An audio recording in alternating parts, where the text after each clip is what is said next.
Mummy આ જોની મને pimples કેટલા થાય છે. આ પાણી વધારે પીતી હોય ને તો કોઈ પિમ્પલા થાય નહીં. આ મારી સ્કિન જો.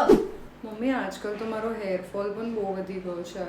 વાત તો ખરી જ ને દીકરા, હેરફોલ તો થાય જ. તમે તેલ નખાવો છો મમ્મી પાસે? ના, હું તો છે ને દર રવિવારે મારી મા પાસે તેલ નખાવતી હતી ને અહીંયા તો મમ્મી કહીને થાકી જાય કે દીકરા તેલ નખાવ, વાળમાં તેલ નખાવ, પણ ના રે, જો મારી દીકરીએ સાંભળ્યું હોય તો મારી વાત. મમ્મી હું આજે ટ્યુશન નહીં જવાનું, પેટમાં બહુ દુખે છે. હું તો પેટમાં દુખે છે. હું કહું તો ભાઈ રાતના આજે પણ પીઝા જ મંગાવી આપું તને? એકલો ને એકલો મેંદો ઠૂસ હે.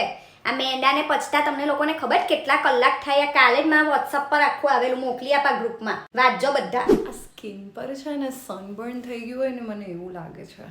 હા, એ તો થવાનું જ ને દીકરા. બપ્પો પર હે એટલે પેલીને ફોન કરે, પેલે હું નામ પેલું જીનલ. હા, એ સ્કૂટર લીધું કે ચાલ્યા. ભાઈ ટેનિંગ જ થાય ને, ટેનિંગ નહીં થાય તો કંકોરા થાય.